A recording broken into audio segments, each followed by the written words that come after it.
ठीक है बेटा, फिर स्टार्ट करते हैं। आप हेडिंग लगा लीजिए वेव ऑप्टिक्स। चैप्टर नंबर 10 है वेव ऑप्टिक्स। बेटा वेव ऑप्टिक्स में बेसिकली हम वैसे लाइट के बारे में पढ़ते हैं, लाइट की स्टडी करेंगे। ये चीज आप सभी को पता होगी कि लाइट के बेटा दो नेचर होते हैं, एक पार्टिकल नेचर, दूसरा वेव नेचर। बेटा लेकिन वेव ऑप्टिक्स में जो स्टडी करेंगे हम लाइट को वेव मानते हुए करेंगे। यानी बेसिकली सबसे पहले हम इसमें जो पढ़ने वाले हैं वो लाइट के बारे में कुछ थ्योरीज पढ़ेंगे। कुछ थ्योरीज दी गई लाइट के बारे में, जिसमें किसी साइंटिस्ट ने बोला कि लाइट जो होती है पार्टिकल नेचर शो करती है, किसी ने बोला कि लाइट जो है वेव नेचर शो करती है। तो उन्हीं कुछ थ्योरीज को सबसे पहले हम पढ़ने वाले हैं। जो सबसे पहली थ्योरी दी गई थी वो थी Newton corpuscular theory. Newton's corpuscular theory. बेटा जो न्यूटन कर्पस्कुलर थ्योरी है वो 1675 में दी गई। बेटा इसमें न्यूटन ने क्या बोला कि जो एवरी लाइट सोर्स है, यानी कोई भी जो लाइट सोर्स है वो इमिट करता है टिनी कर्पस्कुल्स को। इन्होंने बेटा क्या बोला कि एवरी लाइट सोर्स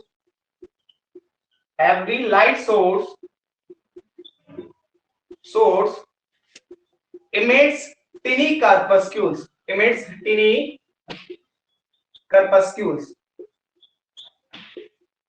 इस थ्योरी में इन्होंने बोला जितने भी लाइट के सोर्स होते हैं वो टिनी कर्पस्क्यूल्स को इमिट आउट करते हैं। तो बेटा जब इनसे पूछा गया है कर्पस्क्यूल्स क्या होते हैं, तो इन्होंने जवाब दिया ये इलास्टिक होते हैं, रिजिड होते हैं और मासलेस पार्टिकल होते हैं जो कि डिफरेंट शेप और साइज के होते हैं। तो इन्होंने क्या बोला बेटा, corpuscles are particles of different shapes and size. इन्होंने बोला कर्पस्क्यूल्स आर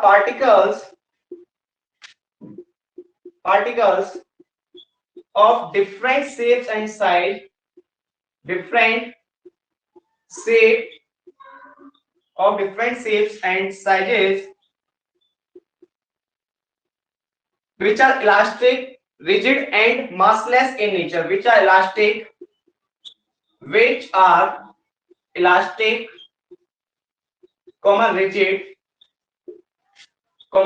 and massless. बेटा इन्होंने बताया जो कर्पस्क्यूल्स होते हैं वो डिफरेंट शेप और डिफरेंट साइज के होते हैं। बेटा ये इलास्टिक होते हैं, रिजिड होते हैं, इनका कोई भी मास नहीं होता, ये मास लेस होते हैं। ठीक है, बट इन्होंने जो सबसे बड़ी यहाँ पे गलती कर दी थी वो गलती की, इन्होंने बता दिया कि जो डेंसर मीडियम में लाइट की स्पीड होती है, जो डेंसर मीडियम में लाइट की स्पीड होती है वो रेयर मीडियम से ज्यादा होती है। रेयर मीडियम से क्या होती है, ज्यादा होती है। इन्होंने ये चीज बोली, बट बेटा ये चीज हमको पता है, ये चीज क्या है, गलत है। आगे जाके फुकल्ट ने 1805 में एक्सपेरिमेंट किया, पता लगा कि रेयर मीडियम में लाइट की स्पीड ज्यादा होती है। सो बेसिकली ये चीज क्या है कि रेयर मीडियम में क्या होगी, कम होगी। इन्होंने चीज बोली। ठीक है, इन्होंने एग्जांपल के लिए हम बोल देते हैं, इन्होंने बोलना चाहा कि वाटर में जो लाइट की स्पीड होगी वो एयर के कंपैरिजन में क्या होगी, ज्यादा होगी। बट बेटा ये चीज क्या होगी, बाद में गलत प्रूव हो गई, ऐसा नहीं था। ठीक है, इतना नोट करिए आप, इतना नोट करिए, उसके बाद आगे बढ़ते हैं।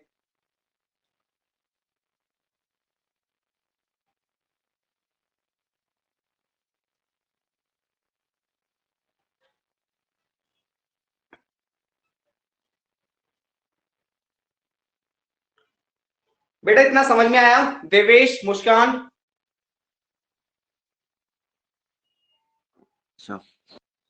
ओके बेटा नेक्स्ट चीज इनसे पूछी गई कि बेटा अगर अलग अलग तरीके की लाइट सोर्स है, यानी मान लीजिए एक येलो लाइट है, एक ब्लू लाइट है, तो कैसे पता लगेगा कि भाई ये कर्पस्क्यूल्स जो है येलो लाइट के या फिर ब्लू लाइट के? तो इन्होंने इस चीज के लिए एक पॉइंट बोला। उन्होंने इस पॉइंट में क्या बोला, इन्होंने बोला डिफरेंट साइज या फिर different colour of light have different size of corpuscles. इन्होंने बोला कि जो डिफरेंट कलर ऑफ लाइट होंगे, यानी अलग अलग तरीके की लाइट के लिए अलग अलग साइज के कर्पस्क्यूल्स होते हैं। इन्होंने बोला different color of light have different size of corpuscles,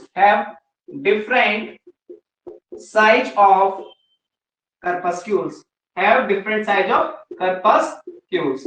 यानी इन्होंने बोला different colour of light have different size of corpuscles। यानी अगर येलो कलर की लाइट है तो उसके लिए अलग साइज का corpuscle होगा, अगर ब्लू कलर की लाइट है तो उसके लिए अलग साइज का corpuscles होगा। तो ये इन्होंने ये चीज बोली, ठीक है, इसको आप नोट करेंगे। इन्होंने अगर फिनोमेना की बात करें तो ज्यादातर फिनोमेना एक्सप्लेन कर दिए थे, जैसे कि इन्होंने रिफ्लेक्शन को एक्सप्लेन कर दिया था, रिफ्रैक्शन को भी इन्होंने एक्सप्लेन कर दिया था, रिफ्लेक्शन और रिफ्रैक्शन को क्या कर दिया था इन्होंने, एक्सप्लेन कर दिया था। बट बेटा इंटरफेरेंस, डिफ्रैक्शन और पोलराइजेशन जैसे फिनोमेना को एक्सप्लेन करने में फेल हो गए थे। जो फिनोमेना क्या है, interference, diffraction and polarisation, diffraction and polarisation, बेटा ये इन फिनोमेना को एक्सप्लेन करने में फेल हो गए थे। यानी ये इंटरफेरेंस, डिफ्रैक्शन और पोलराइजेशन को एक्सप्लेन नहीं कर पाए थे, लेकिन रिफ्लेक्शन और रिफ्रैक्शन को इन्होंने क्या कर दिया था, प्रूफ कर दिया था। ठीक है बेटा, इतना नोट करिए, नोट करिए इतना।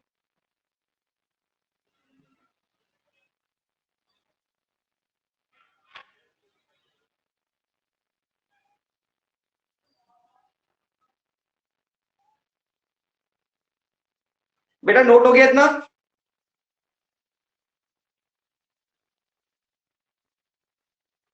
देवेश बेटा नोट हो गया? सभी से पूछा जा रहा है बेटा, रिप्लाई एटलीस्ट करिए आप। माइक को इसीलिए ऑन छोड़ा गया ताकि आप बोल पाए।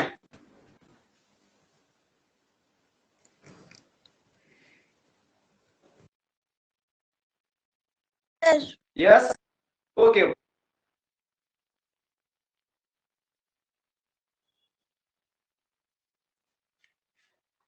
ठीक है बेटा, अब आगे बढ़ते हैं।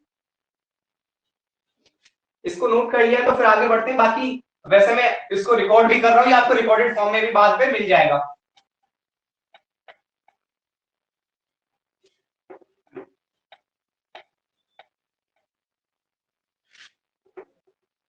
बेटा जो सबसे बड़ी गलती न्यूटन कॉर्पस्कुलर थ्योरी में हुई थी वो ये थी कि इन्होंने रॉन्गली प्रिडिक्ट कर दिया था कि बेटा जो डेंसर मीडियम में लाइट की स्पीड होती है वो ज्यादा होती है किससे, रेयर मीडियम से। तो इसमें आप लिखेंगे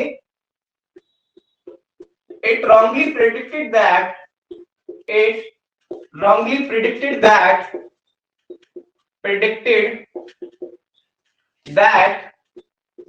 speed of light in denser medium, speed of light in denser medium in denser medium is greater than in rarer medium।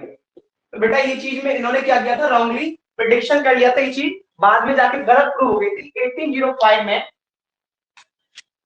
इन 1805 में एक फोकल्ट एक्सपेरिमेंट हुआ था। फोकल्ट एक साइंटिस्ट थे, उन्होंने एक्सपेरिमेंट किया, एक्सपेरिमेंट हुआ था। उन्होंने बताया कि speed in rare medium, speed of light in rare medium, speed of light in rarer medium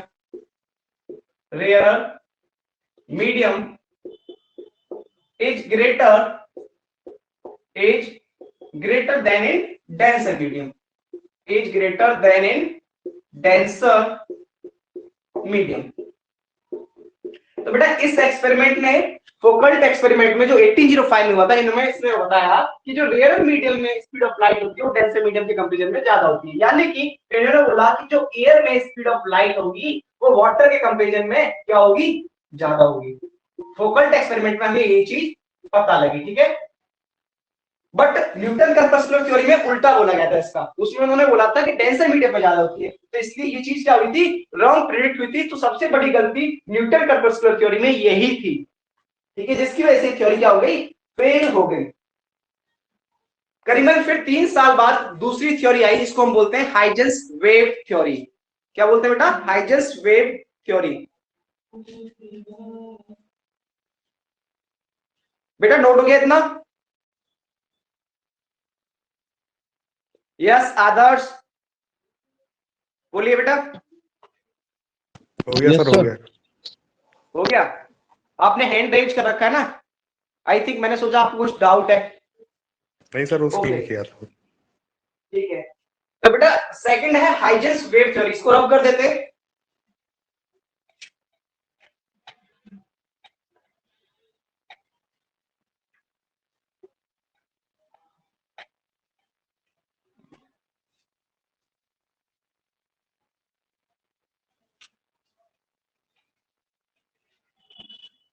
next है बेटा Huygens wave theory.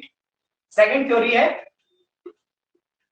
Huygens wave theory, जो कि 1678 में दी गई, लगभग 3 साल बाद आ गई थी थ्योरी, हाइजेंस वेव थ्योरी। इस थ्योरी में इन्होंने बताया था, हाइजेंस ने बताया था कि जो बेटा लाइट होती है, हाइजेंस ने क्या बताया था इस थ्योरी में कि light is a mechanical wave.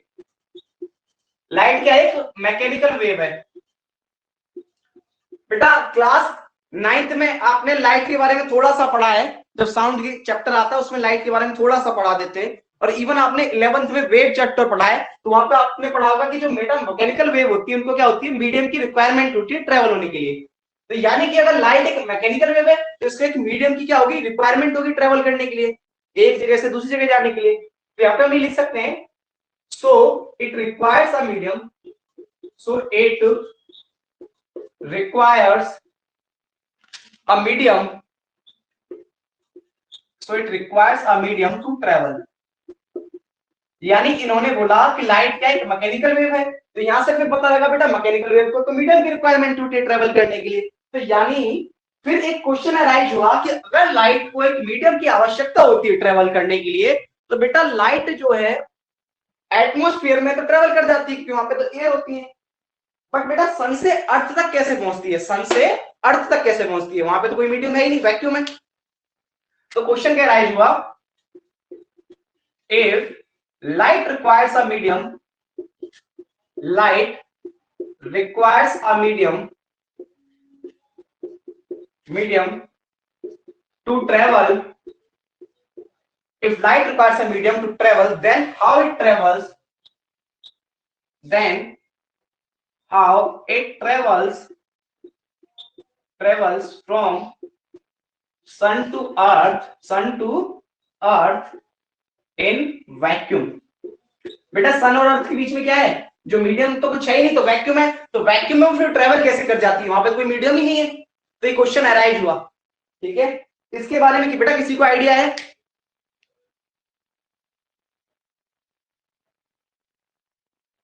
Yes बेटा, किसी को आइडिया है इसके बारे में? अगर किसी को जानकारी है तो बता दीजिए, अगर नहीं पता है तो बाकी मैं एक्सप्लेन कर ही दूंगा। किसका क्या सेंस निकला, फिर क्या बोला गया इसके बारे में कि अगर लाइट को एक मीडियम की आवश्यकता है ट्रेवल करने के लिए, तो सन से अर्थ में फिर लाइट कैसे आ रही है, ये सवाल उठाया गया। तो इसमें हाइजेंस ने क्या जवाब दिया था, ये आप बताइए, किसी को अगर पता है तो। यस, अगर बेटा नहीं पता है तो आप रिप्लाई कर सकते हो नो या यस में।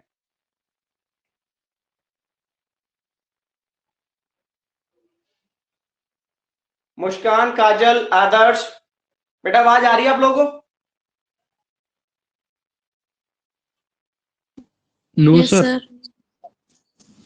ओके, तो बेटा इसमें इन्होंने क्या किया था, फिर ईथर की हाइपोथेसिस दे दी थी। इन्होंने बोल दिया था कि सन से अर्थ के बीच में एक मटेरियल है ईथर नाम का, वो फैला हुआ है। ठीक है, उसकी वजह से क्या होती है कि लाइट सन से अर्थ तक आ जाती है, बट एक्चुअली में ऐसा कुछ नहीं था। फिर उनसे पूछा गया कि अगर ईथर है, मान लिया जाए, चीज मान ली हमने कि अगर ईथर फैला हुआ है सन से अर्थ के बीच में, पूरे स्पेस में ईथर फैला हुआ है, तो ईथर जो हमें दिखाई क्यों नहीं देता या फिर उसका पता क्यों नहीं लगता है? तो इन्होंने बोल दिया जो ईथर है वो अनटचेबल और अनडिटेक्टेबल है, यानी उसको हम डिटेक्ट भी नहीं कर सकते और उसको हम छू भी नहीं सकते, टच भी नहीं कर सकते। तो इन्होंने इस चीज के लिए ईथर की हाइपोथेसिस दे दी थी। क्या बोल दिया था इन्होंने? ईथर की हाइपोथेसिस दे दी थी, ether hypothesis, ether hypothesis.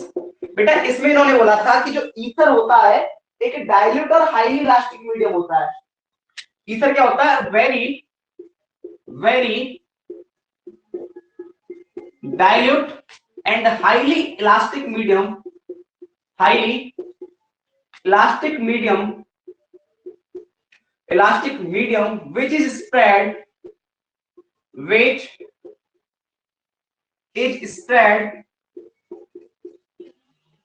everywhere, which is spread everywhere in space।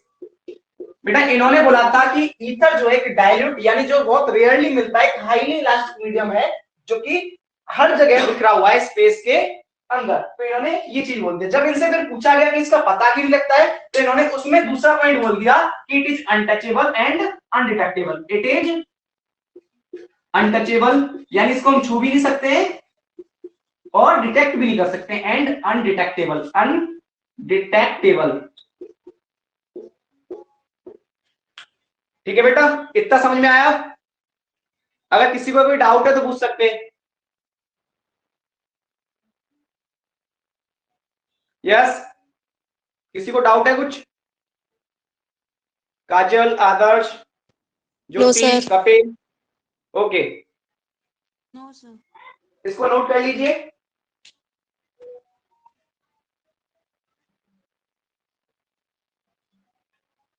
Note हो गया बेटा ना?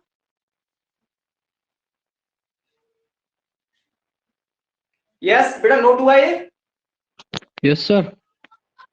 ओके, तो बेटा इन्होंने रिफ्लेक्शन, रिफ्रैक्शन ज्यादातर सभी को एक्सप्लेन कर दिया था। इन्होंने इंटरफेरेंस और डिफ्रैक्शन को भी एक्सप्लेन कर दिया, बट बेटा ये पोलराइजेशन वगैरह को एक्सप्लेन नहीं कर पाए थे। पोलराइजेशन और फोटो इलेक्ट्रिक इफेक्ट को एक्सप्लेन नहीं कर पाए थे। बाद में जो ये ईथर की हाइपोथेसिस दी थी इन्होंने, ये भी बाद में जाके गलत प्रूफ हो गई थी।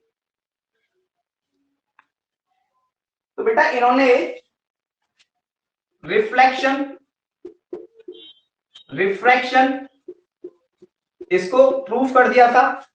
इन्होंने इंटरफेरेंस और डिफ्रैक्शन इनको भी एक्सप्लेन कर दिया था। इंटरफेरेंस एंड डिफ्रैक्शन इन्हें भी इन्होंने एक्सप्लेन कर दिया था, but it failed to explain, they failed to explain, it failed to explain, ये फेल हो गए थे एक्सप्लेन करने में। किसको? पोलराइजेशन को, पोलराइजेशन को, और दूसरा फोटो इलेक्ट्रिक इफेक्ट को, फोटो इलेक्ट्रिक इफेक्ट, जो कि आप dual nature of radiation and matter में पढ़ोगे फोटो इलेक्ट्रिक इफेक्ट के बारे में, और पोलराइजेशन के बारे में वेव ऑप्टिक्स में ही पढ़ोगे। तो बेटा इन दोनों फिनोमेना को ये एक्सप्लेन नहीं कर पाई थी किसकी? हाइजेंस की वेव थ्योरी, जो कि 1678 में दी गई थी। ठीक है, इनको ये एक्सप्लेन नहीं कर पाई थी, इसे भी नोट कर लीजिए। उसके बाद जो थ्योरी दी गई बेटा, वो दी गई मैक्सवेल की electromagnetic theory.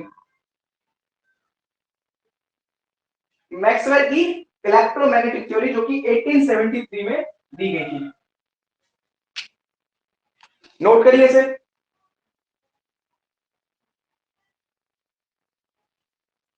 I think note हो गया होगा। थर्ड नंबर पे जो थ्योरी दी गई वो दी गई Maxwell electromagnetic theory.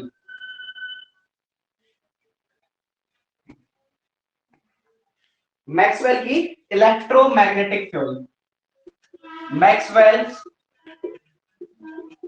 Electromagnetic theory,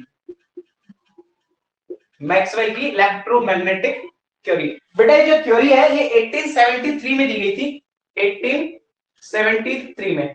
इस थ्योरी में मैक्सवेल जो साइंटिस्ट थे इन्होंने ज्यादातर सभी फिनोमेना को एक्सप्लेन कर दिया था, केवल ये एमिशन और एब्जॉर्प्शन ऑफ लाइट, यानी एमिशन क्या होता है इसके बारे में इसको ये एक्सप्लेन नहीं कर पाए थे, और ना ही इसको प्रूव कर पाए थे। एब्जॉर्प्शन ऑफ लाइट ना ही इस फिनोमेना को ये एक्सप्लेन कर पाए थे। केवल इन दो फिनोमेना को एक्सप्लेन नहीं कर पाए थे। अदर देन दिस इन्होंने ज्यादातर सारे फिनोमेना को एक्सप्लेन कर दिया था। इसके बाद बेटा आइंस्टीन की क्वांटम थ्योरी आई। फोर्थ नंबर पे जो थ्योरी आई वो थी आइंस्टीन की क्वांटम थ्योरी, जो कि बेटा 1905 में आई। Einstein quantum theory. बेटा आइंस्टीन क्वांटम थ्योरी को लाने के लिए उन्होंने प्लैंक्स थ्योरी का भी क्या किया था? इस्तेमाल किया था। आइंस्टीन ने यूज किया था किसको? Used Planck's quantum theory. Planck's की जो क्वांटम थ्योरी थी उसका इस्तेमाल किया था, प्लैंक्स क्वांटम थ्योरी। फिर इस थ्योरी की मदद से इन्होंने सारे फिनोमेना को एक्सप्लेन कर दिया, बट ये इंटरफेरेंस, डिफ्रैक्शन और पोलराइजेशन को अगेन एक्सप्लेन नहीं कर पाए। इन्होंने एमिशन को भी एक्सप्लेन कर दिया, इन्होंने एब्जॉर्प्शन ऑफ लाइट को भी एक्सप्लेन कर दिया, एब्जॉर्प्शन ऑफ लाइट को भी एक्सप्लेन कर दिया, यानी कि जिसको मैक्सवेल एक्सप्लेन नहीं कर पाए थे इन्होंने उसको एक्सप्लेन कर दिया। बट बेटा ये इंटरफेरेंस, डिफ्रैक्शन और पोलराइजेशन को एक्सप्लेन करने में फेल हो गए। इंटरफेरेंस, डिफ्रैक्शन एंड पोलराइजेशन, बेटा ये इनको एक्सप्लेन करने में क्या हो गए, फेल हो गए। इन्होंने एमिशन को एक्सप्लेन कर दिया, एब्जॉर्प्शन ऑफ लाइट को भी एक्सप्लेन कर दिया, but interference, diffraction and polarisation इन तीनों को ये एक्सप्लेन नहीं कर पाए थे, इनको एक्सप्लेन करने में फेल हो गए। इतना नोट करिए बेटा। इसी तरीके से साइंटिस्ट के बीच में बहस टाइप में होती रही, कुछ बोलते रहे कि लाइट का पार्टिकल नेचर है, कुछ बोलते रहे कि लाइट का वेव नेचर है, तो बाद में जाके कंक्लूजन निकाला गया जिसको हम बोलते हैं ड्यूअल नेचर थ्योरी। पहले आप इतना नोट कर लीजिए, फिर उसके बारे में डिस्कस करेंगे।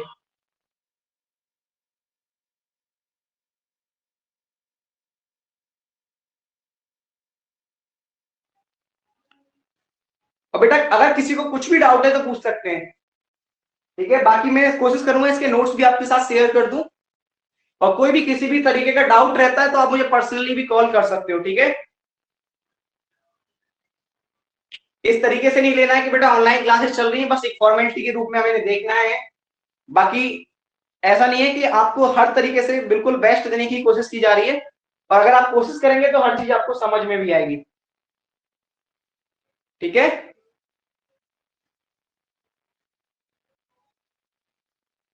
बेटा नोट हो गया ये? Yes, yes sir. ओके। बेटा इसके बाद फिफ्थ नंबर पे वो थ्योरी तो नहीं है बट एक्चुअली कंक्लूजन निकाला गया, तो उसको नाम दे दिया है ड्यूअल नेचर थ्योरी। आज के समय पे हम उसे ड्यूअल नेचर थ्योरी के नाम से जानते हैं। बेसिकली वो क्या है, कंक्लूजन है। जो भी इतने सारे थ्योरीज दी गई उसके बाद एक कंफ्यूजन टाइप में क्रिएट हो गया कि लाइट को वेव माने या पार्टिकल माने, तो पता ही नहीं लग रहा था। कुछ आइंस्टीन के फॉलोअर, कुछ न्यूटन के फॉलोअर, तो कोई बोलता बेटा पार्टिकल है, कोई बोलता वेव है, बट इसी तरीके से ये कंफ्यूजिंग टॉपिक रहा। तो बाद में जाके ये चीज क्लियर हो पाई कि लाइट जो है, फिफ्थ नंबर पे थ्योरी दी गई इसके लिए dual nature theory, dual nature theory. जैसे कि बेटा आपको नाम से ही पता लग रहा है ड्यूअल नेचर यानी दो नेचर रखने वाली थ्योरी। यानी यहाँ पे बताया गया कि लाइट जो होती है बेटा, जो लाइट जो होती है, light has two nature, light has two nature. इस थ्योरी में बताया गया कि लाइट के क्या होते हैं बेटा, दो नेचर होते हैं। पहला होता है पार्टिकल नेचर और दूसरा होता है वेव नेचर। पहला होता है पार्टिकल नेचर और दूसरा होता है वेव नेचर। ये कंक्लूजन निकाला गया जितनी भी सारी अभी थ्योरी हमने पढ़ी उनसे, ठीक है। उनसे पता लगा कि कुछ फिनोमेना जो होते हैं लाइट को पार्टिकल मान के एक्सप्लेन हो जाते हैं, और कुछ फिनोमेना लाइट को वेव मान के एक्सप्लेन हो जाते हैं। तो इसी वजह से हम लाइट को पार्टिकल भी मानते हैं और वेव भी मानते हैं, ठीक है। या फिर हम ऐसा भी बोल सकते हैं कि हमें यहीं से पता लगा, यहां से पता लगा कि लाइट क्या होती है बेटा,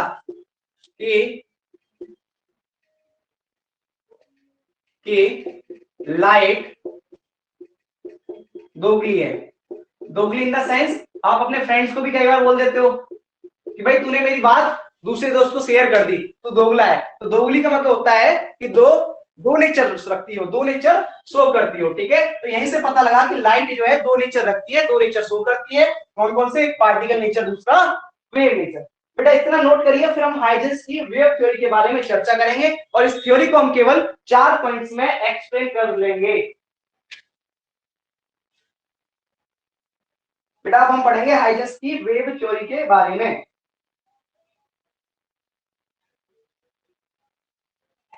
इसे नोट करिए।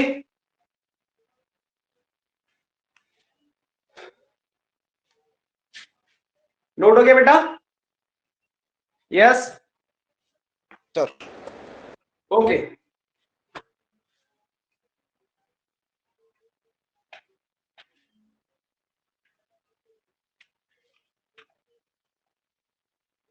बेटा अभी कंपटीशन के क्वेश्चंस वगैरह तो ऑनलाइन में हम आपको प्रैक्टिस नहीं करवा पाएंगे ज्यादा, बट बोर्ड के हिसाब से कंप्लीट थ्योरी कवर कर लेंगे, क्योंकि इतना टाइम नहीं रहता ऑनलाइन में कि हम डिटेल में इस लेक्चर को भी खींच सकें, ठीक है। बट बोर्ड के हिसाब से हर चीज हम कंप्लीट करेंगे यहाँ पे। नेक्स्ट जो है वो है हाइजेंस वेव थ्योरी। जैसे ही फिर क्लासेस ओपन हो जाती हैं, क्लासेस में हम जेई में नीट के क्वेश्चंस भी सॉल्व करेंगे साथ में, ठीक है। हाइजेंस वेव थ्योरी में बेटा इस थ्योरी को हम केवल 4 पॉइंट्स में एक्सप्लेन करेंगे, केवल 4 पॉइंट्स पढ़ने इस थ्योरी के लिए, ओनली 4 पॉइंट्स, उसमें थ्योरी क्या हो जाएगी फिर एक्सप्लेन हो जाएगी। बेटा सबसे पहला जो पॉइंट है उसमें आपको वेव फ्रंट को जानना जरूरी है कि बेटा ये वेव फ्रंट होता क्या है। वेव फ्रंट के बारे में वैसे आप सभी जानते हो बेटा, जैसे ही आप एक पत्थर पानी के अंदर डालते हो, सबसे प्राइमरी एग्जांपल यही है जो सबसे कॉमनली दिया जाता है कि जैसे ही आप पानी में एक पत्थर डालेंगे तो जो वेव्स आपने सर्कुलर पाथ में देखी हैं जो आगे बढ़ती हुई जाती है, तो बेटा उनके लोकस यानी जो पार्टिकल्स उसमें सेम फेज में है उनको अगर मिला दिया जाए तो जो एक सर्कुलर पाथ बनता है बेटा उसी को क्या बोलते हैं, वेव फ्रंट बोलते हैं। इसकी अगर डेफिनेशन बोलना चाहे तो हम ऐसा बोल सकते हैं, wave front is the locus of all points, wavefront is the locus of all the points, wavefront is the locus of all the points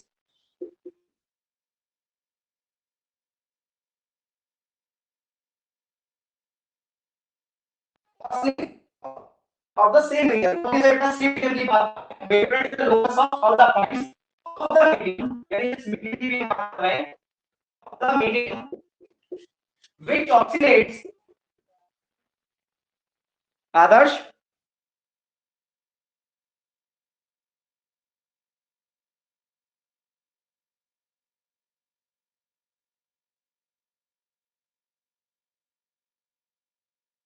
मुस्कान ज्योति बेटा आपको आ रही है?